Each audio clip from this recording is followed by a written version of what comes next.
Twice in this week's Parsha, the opening statement of Ki Teitzei appears. Obviously, it's the first pasuk in our Parsha, and that is why it is named Ki Teitzei. Ki Teitzei le'milchama al oyevecha, untano Adonai Elohecha b'yadecha v'shavita shivyo. Talking about the Eishes Yefas Toar.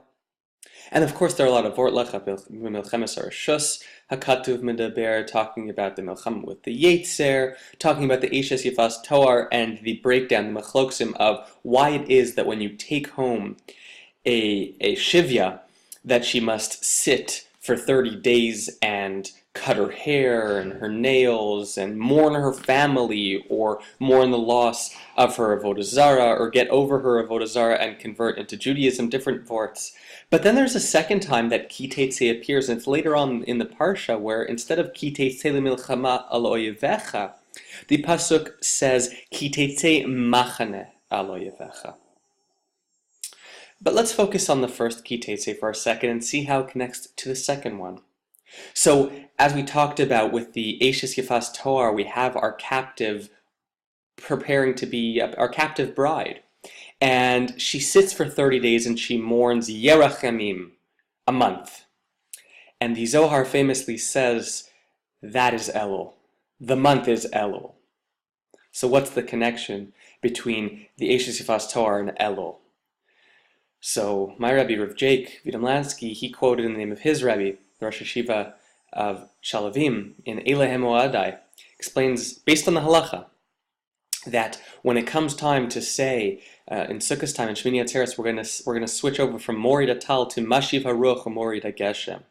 And for those first 30 days of the switch, when we're supposed to say Mashiv Haruach or Morid Geshem, if after we finished saying Shmona Esrei, and we're not sure if we remembered to insert Mashiv Haruach or Morid Geshem, or to say that one over Morid Atal, so then we must go back and repeat the Shmona Esrei.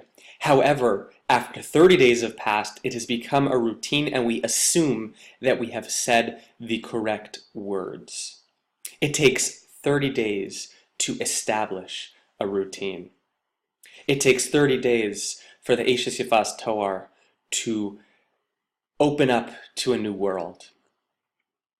It takes us Elul to prepare for Rosh Hashanah, to change our ways, to prepare and implement and execute a new routine that will be healthier for us and for Klal Yisrael in the next year. But again, there's the second time that Ki Teitzei appears. Ki Teitzei machane al oyevecha.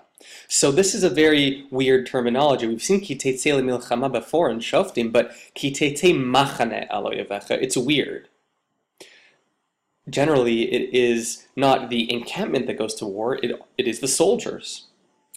So, the Sifrei says, why does it use the terminology machane? Kishetia yotze, when you go out, in general, heve yotze b'machane. Go out in numbers. Explains the Meshech Chochmah. Even though that we have to have bitachon in Hashem and sheker hasus lichua, that Hashem controls everything, we don't rely on nisim. We don't rely on miracles. We go out as a pack together. And the Gemara in Eruvin actually records a machlokes between the Rabbanan and Rabbi Yehuda, and Rabbi Yehuda says that in order to be counted as a machaneh, it must consist of 12,000 men, in correlation to the 12,000 men that went out to battle Midian, 1,000 per tribe. Ki teitzei machaneh al oyevecha, says the Sifrei, kishetia yotze heve yotze b'machaneh. We do not rely on miracles. I remember I just saw this week, I heard a good quote. When the snows fall and the white winds blow, the lone wolf dies, but the pack survives. Coming back to our first Ki Teitzei, it's Elul time. We're going into Yom Adin. We're preparing for Yom Adin. We're trying to routinize the good in us and bring out good midos and good practices and prepare ourselves and be miyasha ourselves for the next year and for the coming judgment day. We do not rely on nisim. We do not rely on the fact, I'm just going to get into Rosh Hashanah and everything will change. Yes, Rosh Hashanah has that impact on us, I believe. I've certainly felt it without the proper preparation of Elul. But Elul gives us that opportunity to not be so mechanenes, to go out in a pack together, to strengthen ourselves and to strengthen our klal and our unity, and to go in together and be prepared to face Yom Hadin, to face those demons, to face our chataim, and to cleanse ourselves. This is the time to start taking care of one another, of looking to Klal Yisrael, to every single one, and bringing out those good midos within ourselves and those good practices, and preparing for Yom Hadin to get through it together. Have a good Shabbos.